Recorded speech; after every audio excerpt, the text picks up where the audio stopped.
Hello दोस्तों, मैं हूं दिनेश केवोरा। आप सबका स्वागत है इस कार्यक्रम में जिसका नाम है रोजी रोटी। यह है हमारा वीकली एपिसोड जिसके अंदर हम अपने दोस्त प्रसिद्ध अर्थशास्त्री श्री नयन पारिक जी से बात करते हैं। स्वागत है आपका sir. Thank you so much.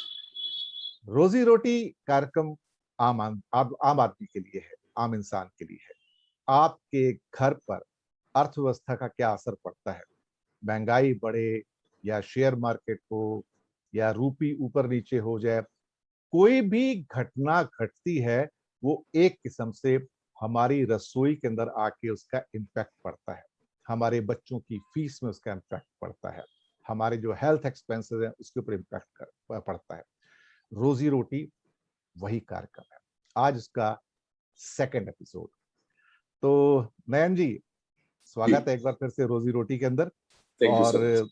दो तीन मुद्दे हैं जिन पर बात करेंगे। आज पहला मुद्दा है शेयर मार्केट का, जो पता नहीं किस गति से ऊपर जा रहा है। कभी कभी लगता है कि ये शेयर मार्केट नहीं है, एक स्पेस क्राफ्ट है जो तीव्र गति से ऊपर जा रहा है। और दूसरा, कुछ डॉलर के रेट्स जो रूपी के प्रति हैं वो बहुत तेजी से आगे पीछे हो रहे हैं। और कहीं ना कहीं ऐसा लगता है कि रुपया कमजोर होता हुआ नजर आ रहा है और उसका असर असर हमारी सारी आम जिंदगी पर पड़ना शुरू हो गया है। एक इशू और है, उसको लास्ट में लेंगे। सबसे पहले आते हैं शेयर मार्केट। सर, इतना बड़ा डिस्कनेक्ट, इवन आरबीआई भी कहता है कि इकोनॉमी तो जर्जर अवस्था में जा रही है, रिकवरी नजर नहीं आ रही है, वेजेस लो हैं। इन हालात में कौन लोग हैं जो ये खेल खेल रहे हैं जहां पर स्पेस के अंदर ये नया स्पेस शटल हमारा स्टॉक मार्केट का ऊपर ही ऊपर जा रहा है, कोई करेक्शन नाम की चीज नजर नहीं आती। सर, हो क्या रहा है? जैसे आपने राइटली कहा दिनेश जी कि ये स्पेस शटल की तरह है। तो स्पेस शटल में क्या होता है कि एक जो स्पेस शटल होता है वो एक हद से ऊपर जाता है, फिर वो नीचे का अपना हिस्सा छोड़ देता है, वो नीचे आ जी। जाता है, फिर और ऊपर गति से जाता है। तो हम लोगों को आपने जो एक उसकी तुलना की है उसकी बात समझ में रखना है कि कब ये कौन सा हिस्सा कितना नीचे आएगा और कितना ऊपर जाएगा, वो देखने वाली एक बात है। और जी। उसमें कहीं हमारे रोजी रोटी देखने वाले जो मित्र है वो कहीं ना फंस जाए, उसके लिए हम लोगों को बात करना जरूरी है। जी। अब ऐसा है कि जो मार्केट की परिस्थिति हम लोगों को पता है, रोजमर्रा की जिंदगी में हम लोग जो जिद्दोजहद फेस कर रहे हैं वो भी हमें पता है, और एक साइड पे शेयर मार्केट बढ़ रहा है वो भी हम लोग देख रहे हैं। तो जो लोग इन्वेस्ट नहीं करे हैं शेयर मार्केट में, उनको लग रहा है कि एक बस है, एक स्पेस शटल है जो छूट गया उनसे और ये तेजी से भाग रहा है, और कुछ लोगों ने एडवांटेज लिया है। बट शेयर मार्केट को एक पर्सपेक्टिव में हम लोगों को समझ लेना चाहिए। एक तो ये कि 5-10% से ज्यादा लोग इंडिया में शेयर मार्केट में इन्वेस्ट नहीं करते। जी। तो ये 90% जो लोग हैं उनको शेयर मार्केट से कोई ज्यादा फायदा नुकसान लेना देना कुछ नहीं है, एक्सेप्ट फॉर इमोशनल रीजंस कि आपको पता लगे कि क्या हो रहा है। जी। अब देखिए, पहली बार शेयर मार्केट में जो फॉरेन इन्वेस्टर्स है, जिसको फॉरेन पोर्टफोलियो इन्वेस्टर एफपीआई बोलते हैं, उनका इन्वेस्टमेंट लास्ट हफ्ते $600 बिलियन को भी क्रॉस कर गया। जी। ये पहली बार हुआ कि हमारा जो टोटल मार्केट कैपिटलाइजेशन है वो कहीं 20% एफपीआई ने ले रखा है। मतलब हमारा जो भी मार्केट है वो that is owned 20% bye foreign portfolio investors. और यदि इंस्टीट्यूशनल इन्वेस्टर्स को ही गिने, मतलब कि दिनेश जी और मैंने जो इन्वेस्ट किया है शेयर मार्केट में उसको निकाल दे और सिर्फ जो संस्थाकीय इन्वेस्टमेंट आ रहा है उनको ही देखे, तो ये प्रतिशत हो जाता है 43%। तो 43% ऑफ आवर इंस्टीट्यूशनल होल्डिंग, जो मेरे आपको छोड़ के बाकी के इंस्टीट्यूशनल है, उसमें ऑलमोस्ट आधा इन्वेस्टमेंट एफपीआई से है। तो जी। बाहर के जो इन्वेस्टमेंट है उसके हम लोग प्लस और माइनस दोनों जानते हैं। जब आता है तब मार्केट को इतना ऊपर उठा लेता है कि हम लोगों को समझ में नहीं आता है कि ये क्या हो रहा है। एंड देखिए, बाहर में और दुनिया में अभी लिक्विडिटी ड्रिवन मार्केट है। मतलब कि जो एफपीआई है, बाकी के है, इजी मनी पॉलिसी जो अमेरिका ने कर रखी है, उसके कारण उनके जो इन्वेस्टर है उनके पास बहुत सारा पैसा है और they are looking for markets where they can invest. और इंडिया उनको अभी एक ऐसा मार्केट दिख रहा है कि जहां वो इन्वेस्ट करके, आई थिंक अभी आप यदि उनके गेन्स भी देखें तो उन्होंने काफी मुनाफा किया है, जैसे शेयर मार्केट ऊपर बढ़ा है। तो जब 43% वो है तो जाहिर है कि इसमें सबसे ज्यादा पैसे भी कौन कमाया, तो वो परदेसी कमाए जो आके इन्वेस्ट कर गए, और अभी जब भी थोड़ा सा वक्त बराबर आएगा तब ले जाएंगे। अभी एक्चुअली मुझे शेयर मार्केट में दो मेन जो डैम्पनिंग फैक्टर लगते हैं, वो एक तो इन्फ्लेशन है। जी देखिए हमारे यहाँ जो महंगाई बढ़ रही है उसका एक असर शेयर मार्केट पे कभी ना कभी आएगा, जी और वो जल्दी आएगा बजाय कि देर से।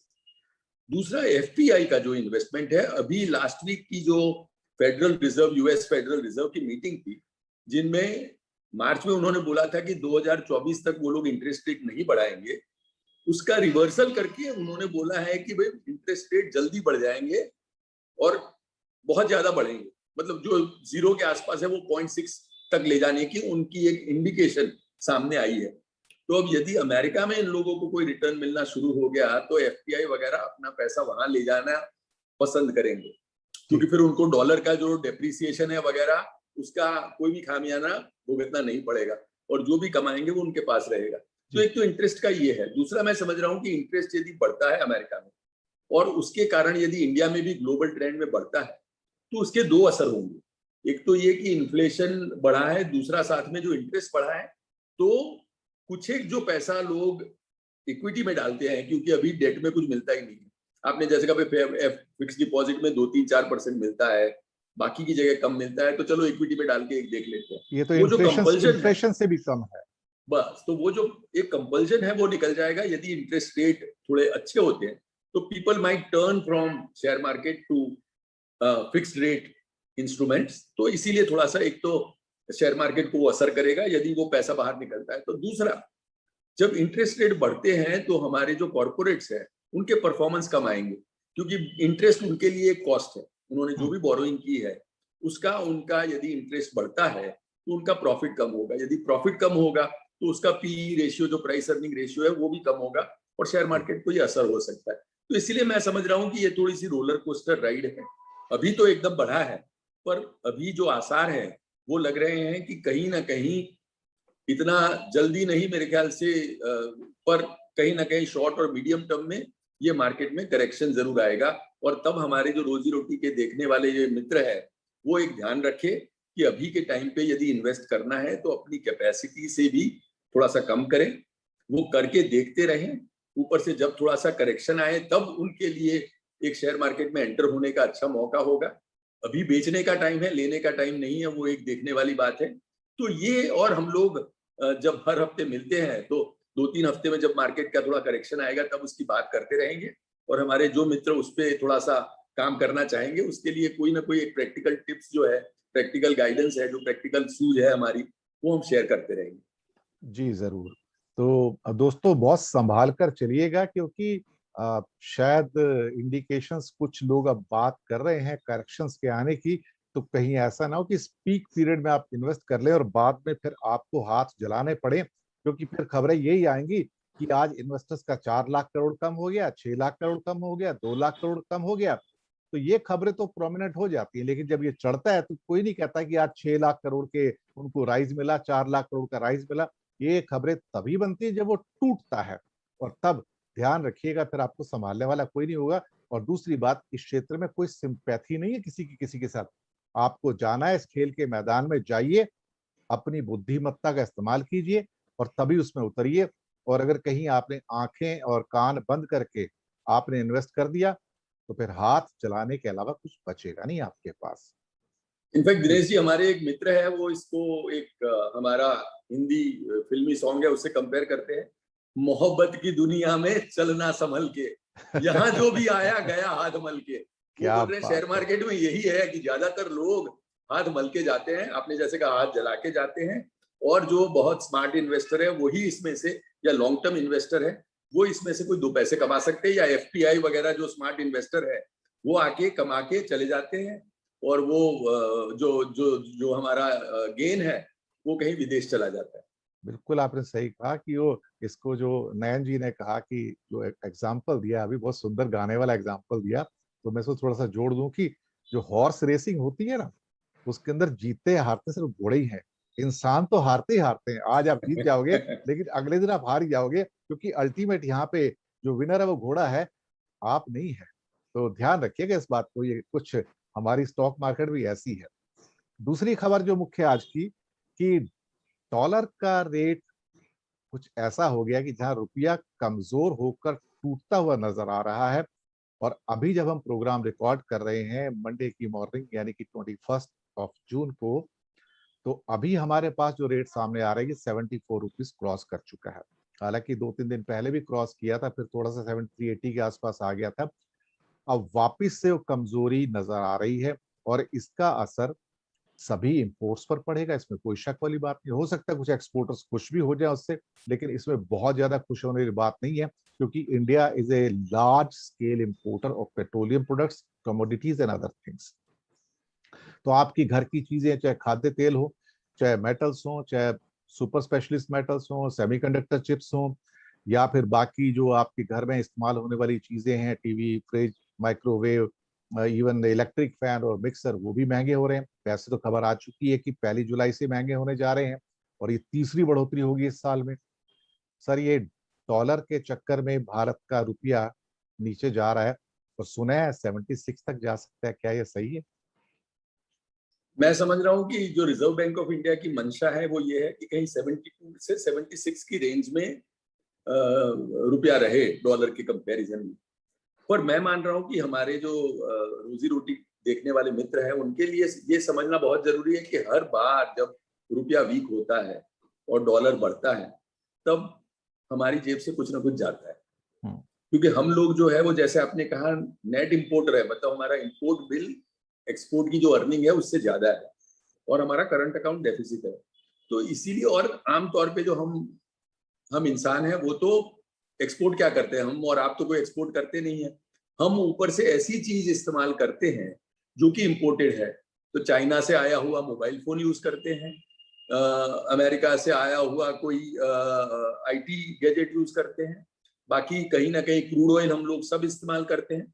तो ये समझिए कि जब भी डॉलर अभी रुपए के कंपैरिजन में, जैसे आज हम लोग 75 रुपए को क्रॉस कर जाते हैं, तो आप जब फ्यूल डलवाने जाएंगे तब आपकी जेब से कोई 2-5 पैसे ज्यादा ही जाएंगे। अभी 100 रुपया दे रहे हैं तो 100 रुपया के ऊपर जाएगा 5-10 पैसा और। तो इसीलिए मैं समझ रहा हूँ कि हर बारी रिजर्व बैंक ऑफ इंडिया की एक पॉलिसी हो सकती है, पर जब भी डॉलर के कंपैरिजन में रुपी वीक होता है तो ये समझिए कि हर इंडियन थोड़ा सा वीक होता है, और स्पेशली एक आम आदमी वीक होता है। एक एक्सपोर्टर से भले कमा लेगा क्योंकि उसको कोई ना कोई जो एक्सपोर्ट कर रहा है उसका डॉलर का रुपया ज्यादा मिलेगा, पर मैं समझ रहा हूँ कि एक्सपोर्टर के कंपैरिजन में हमारा इंपोर्टर ज्यादा है कम्युनिटी। और हम सब जो इंडिविजुअल है, खास करके रोजी रोटी देखने वाले जो हमारे मित्र हैं, वो सब यदि एक्सपोर्टर है तो उनको थोड़ा सा उसमें फायदा मिलेगा। वरना बाकी के बाय एंड लार्ज जो हमारे मासेज है जो कि इंपोर्टेड चीजों को कंज्यूम करते हैं, वो चाहे पल्सेस हो, दाल हो, ऑयल हो, वो सब यदि डॉलर बढ़ता है तो हम सब, और ऊपर से कास्केडिंग इफेक्ट होती है क्योंकि डॉलर जो बढ़ता है तो उसके ऊपर जो ड्यूटीज है वो भी एडवर्लोरम होने के कारण वो भी बढ़ती है। तो आपको तो 1 रुपए की चपत जो है वो आपको 1 रुपया 10 पैसा, 1 रुपया 20 पैसा जाके पड़ेगी। सरकार की आमदनी बढ़ेगी टैक्सेस के रूप में, पर आप और मैं जो इस चीजों को इम्पोर्ट कर रहे हैं और इम्पोर्ट करी हुई चीज के जो हम उपभोक्ता है, उन सब की जेब से थोड़ा सा पैसा और जाएगा। और इसीलिए हम सब इच्छा करें कि ये 75 को न क्रॉस करें और जितना 74 के पास या आई थिंक 72 के 73 के आसपास रहे, उतना हम सबको फायदा है। यहाँ पर एक सवाल और उठता है।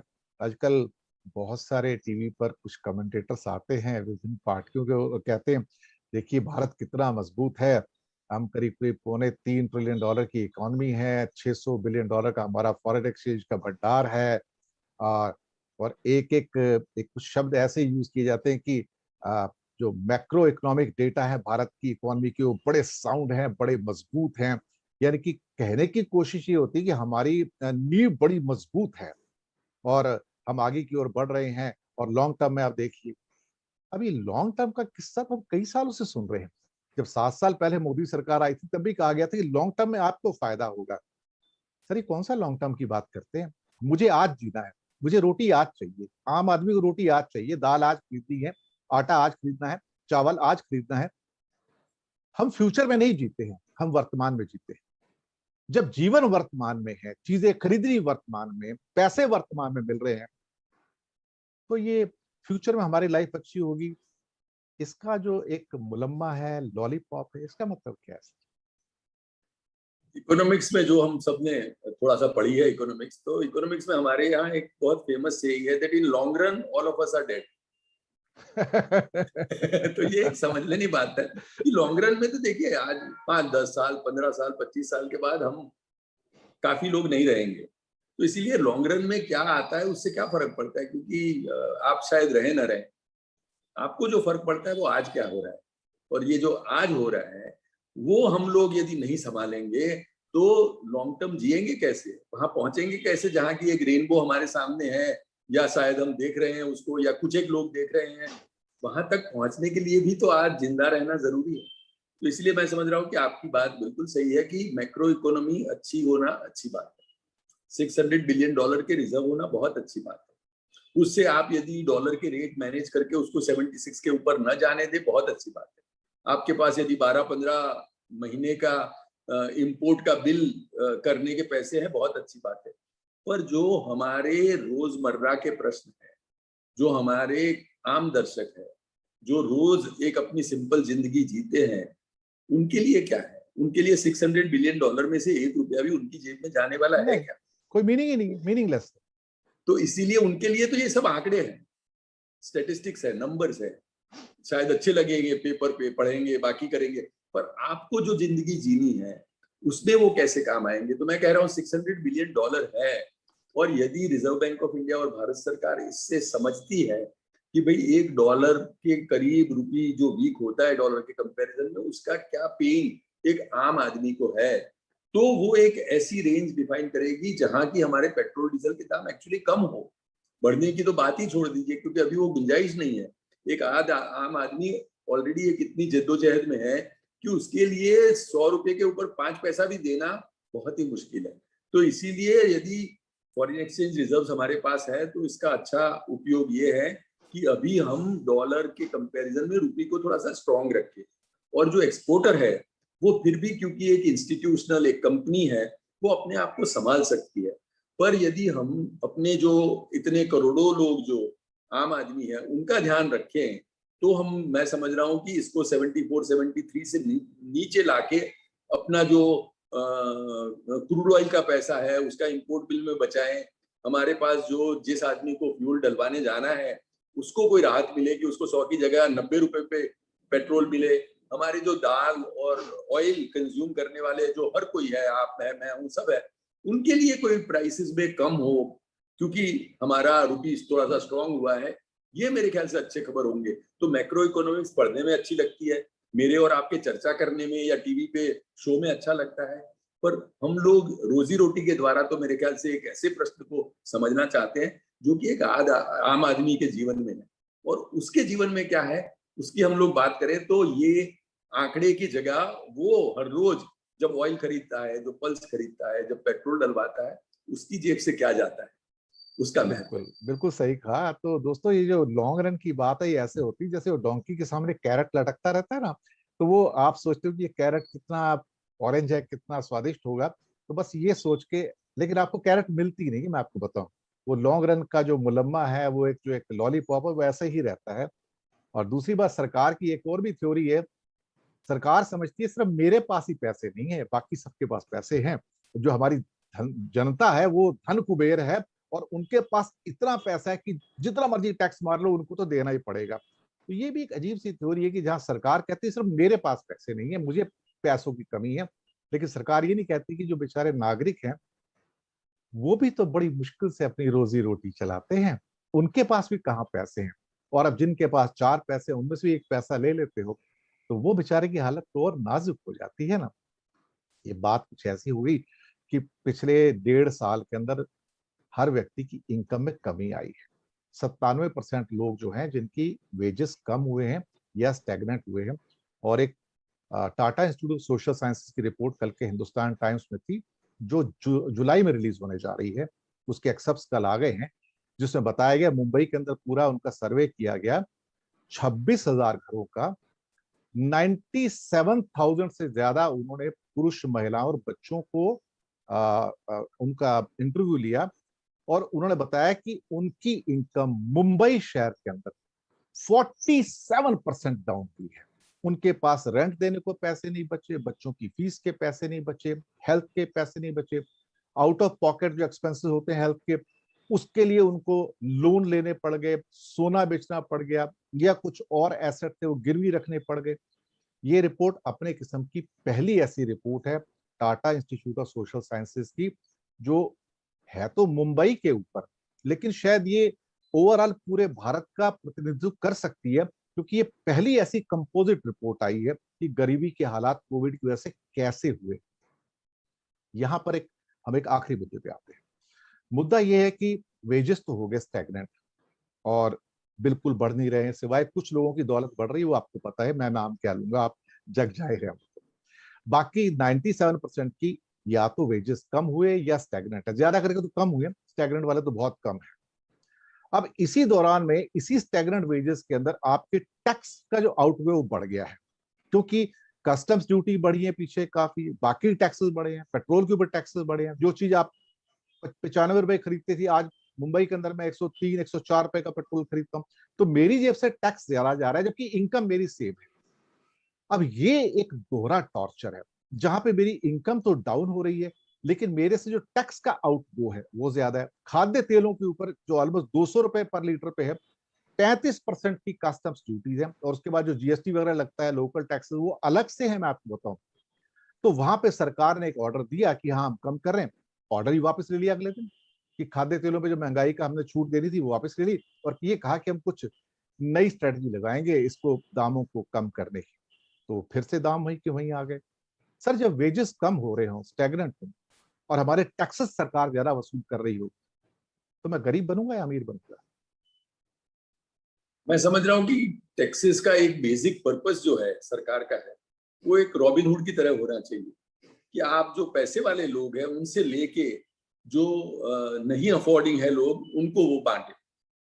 यदि इक्वलाइजेशन आप करते हैं तो बराबर है, पर यदि आप वो पुअर लोगों से पैसे लेते हैं जो कि अफोर्ड नहीं कर पाते, जो ऑलरेडी आपकी आपकी अनुकंपा के लिए पात्र है, मतलब जिनको कुछ आपको मदद करनी चाहिए ऊपर से, तो मैं समझ रहा हूँ कि यदि पैसे वाले लोग अमीर हो रहे हैं तो वहां से कैसे हम लोग कोई ना कोई तरीके से टैक्स रेवेन्यू बढ़ाएं, क्योंकि वहां वो हर्ट नहीं होने वाला है।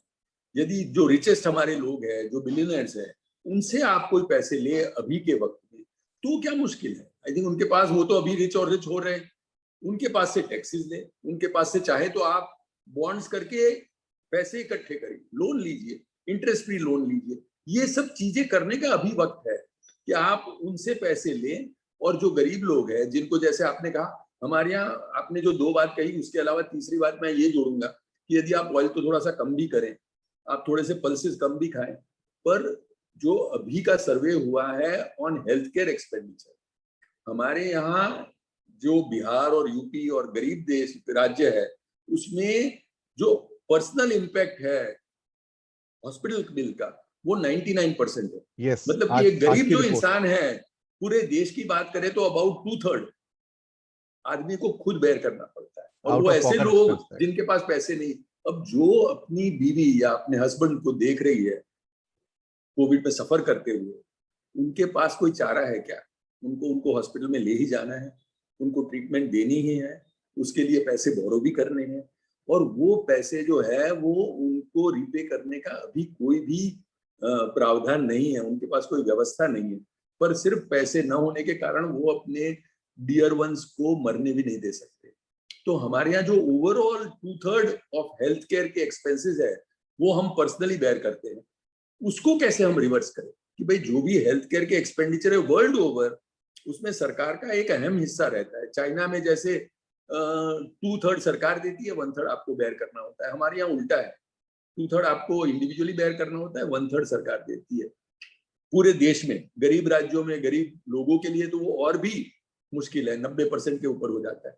मेरे ख्याल से ये व्यवस्था में बदलाव की जरूरत है, और हमारे जो गरीब लोग हैं जिनको और तकलीफ हो रही है, उनको कोई मरहम की जरूरत है, और उनको हम लोग टैक्सेस के बर्डन से अभी कोई तरीके से मुक्ति दे, अभी उनको कोई राहत मिले, तो वो मेरे ख्याल से हमारे सबके लिए एक अच्छे समाज का निर्माण होगा। इसमें एक लास्ट का एक मैं कमेंट करना चाहूंगा before I wind up the show, जी। कि आउट ऑफ पॉकेट एक्सपेंसेस जैसे बिहार का बताया आपने 99% है, आज की रिपोर्ट है, देखा जाए वाइड रिपोर्ट है, काफी बड़ी रिपोर्ट है। ये गरीब लोगों की बात हो रही है। सर आयुष्मान भारत का, इस पे मैं पूरा अलग से कुछ बात करना चाहूंगा अलग एपिसोड में जाके, कि अगर इतना सब कुछ था तो इस सारे पेंडेमिक के अंदर एक जो पर्टिकुलर योजना, इसका नाम निकल कर नहीं आया, और कहीं कहीं से आया कि हाँ किसी स्टेट में 17 लोगों को दिया, किसी में 20 को, किसी में 135 को, किसी में 140 को। सर आयुष्मान भारत तो 50 करोड़ से ज्यादा लोगों के पास था। Why government has not given the facility under the Ayushman Bharat to people then in pandemic? ये प्रश्न है सर। कोई छोटी सी टिप्पणी आप करना चाहें तो आप कर सकते हैं, ताकि इसके लिए अगले एपिसोड के अंदर हम आएंगे कि आयुष्मान भारत ऐसे मौके के ऊपर क्यों लोग अवेल नहीं कर पाए। आपने बिल्कुल एक ऐसा प्रश्न उठाया है जिसको कि हम सबको गौर करने की जरूरत है कि हम यदि ऐसी स्कीम बनाएंगे जिसका लोगों तक फायदा नहीं पहुंचता है, और यदि ऐसे पेंडेमिक के वक्त पे हम लोगों के लिए ये स्कीम को रेलेवेंट नहीं बना सकते जहाँ की लोग इसका फायदा ले सके, तो हमको स्कीम को बदलने का वक्त आ गया। हम ऐसे कैसे इसको फाइन ट्यून करें, ऐसे कैसे बदले इसको, ताकि आपने जैसे कहा भाई, वो यदि स्कीम ही इसके लिए बनाई गई थी, और अभी यदि 99% लोगों को अपना खुद का एक्सपेंस अपने खुद को बेयर करना पड़ता है, जिनको वो अफोर्डेबल ही नहीं है, वो कहीं ना कहीं पैसे लाके वो फिर देने की असमंजस में रहते हैं। कुछ एक लोग फिर सुसाइड करते हैं, कुछ एक लोग अपना मेंटल डिप्रेशन में चले जाते हैं। ये सब चीजें हम लोगों के लिए एक विकट प्रश्न है, और उसके लिए हम लोगों को अपनी हर स्कीम, अपनी हर योजना को एक ऐसे रूप में ढालने की जरूरत है जहां की ये योजना सिर्फ योजना न रहे, पर हर एक लोगों के लिए ये लाइफलाइन बन जाए। उनके कारण कुछ एक जिंदगियां बचे, और जो बाकी की जिंदगी रही है वो और जीने लायक हो जाए। तब ये योजनाएं सब जो है वो मैं समझ रहा हूँ कि अपने यथार्थ होगी। इतने फैन फेयर से योजना शुरू की कि अब हर गरीब को इंश्योरेंस मिलेगी, और उसके बावजूद आउट ऑफ पॉकेट एक्सपेंसेस 99% के आसपास हैं। It is one of the, मैं कहूंगा कि बहुत बड़ा फेलियर है आयुष्मान भारत के बिहाफ पे, कि ये जो इतनी मैग्नीफाई करके योजना बनाई गई थी, वो पेंडेमिक में ग्राउंड पर नजर नहीं आती है। और वो गरीब आदमी जो अपना सोना बेच के, अपने कुछ एसेट बेच के इलाज करवाने गया है, किसी भी राज्य में गया है, तो प्रश्न तो उठेंगे। और हम जल्दी आने वाले किसी न किसी एपिसोड में इसकी और बात करेंगे कि आयुष्मान भारत कहाँ था इस महामारी के दौरान, और क्यों उसके ऊपर प्रश्न चिन्ह नहीं उठने चाहिए। प्रश्न चिन्ह उठने चाहिए कि अगर आपने योजना बनाई तो लोगों को उसका लाभ क्यों नहीं मिला। तो इन्हीं शब्दों के साथ दर्शक मित्रों, रोजी रोटी से हम लेंगे विदा, और शुक्रिया अदा करेंगे नयन पारिक जी का। नयन जी, कोई आखिरी टिप्पणी आपकी ओर से? नहीं, मेरे ख्याल से आपने बहुत अच्छी तरह से इसको समअप कर लिया कि जो भी योजना नहीं चल रही है उसको हम लोगों को रिव्यू करने का वक्त पे, वैसे चल रही है तो भी करना चाहिए। I think there is no योजना that is sacrosanct for ever.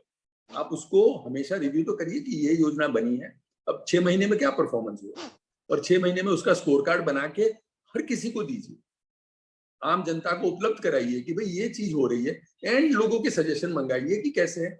Finally it is any योजना इज फॉर द पीपल, और यदि उन लोगों को काम नहीं आ रही है तो उनके सुझाव लेके हम लोग कैसे एक ऐसी योजना का निर्माण करें जिससे कि लोगों को फायदा पहुंचे, और उसका रिव्यू जो है वो एक बहुत ही इसेंशियल पार्ट है वो योजना का। मैं समझ रहा हूँ कि हर योजना ऐसी ही बनानी चाहिए जिसका कि हर क्वार्टरली रिव्यू हो, और रिव्यू के बाद यदि जरूरत हो तो इसको बदला जाए, उसके स्वरूप को बदला जाए, उसको इम्प्लीमेंटेशन की स्ट्रैटेजी को बदला जाए, ताकि वो लोगों तक पहुंचे। तो अब जरूरत है कि आने वाले कुछ महीनों में कई विषयों के ऊपर जहां पे हम फेल हुए हैं वहां व्हाइट पेपर इशू किया जाए, रियल स्टेट ऑफ अफेयर्स को रिवील किया जाए कि भारत में क्या हुआ था, हम कहाँ फेल हुए। कम से कम उससे एक प्रेरणा मिलेगी आगे करेक्शंस क्या करने हैं। अगर ये भी नहीं कर पाते हैं तो फिर शायद कहीं ना कहीं we are carrying the baggage of failure on our back, and it will like just like a monkey on the back, उसको आप उतार नहीं पाएंगे बाद में। तो दर्शक मित्रों, ये था आज का रोजी रोटी, ये आपका सेकंड एपिसोड। आपको कैसा लगा नयन पारिक जी के साथ, जरूर लिख के बताइएगा। भारत के बहुत बड़े अर्थशास्त्री हैं, और उनकी हर बात में वजन होता है, हर बात में एक तथ्य होता है, हर बात में एक प्रेरणा भी होती है जो आपको आगे जाने का रास्ता भी बताती है। तो नयन जी, बहुत बहुत धन्यवाद। अगले हफ्ते फिर से मुलाकात होगी सोमवार को आप लोगों के साथ। दर्शक मित्रों, हमें दीजिएगा इजाजत। शुक्रिया आपका हमारे साथ बने रहने।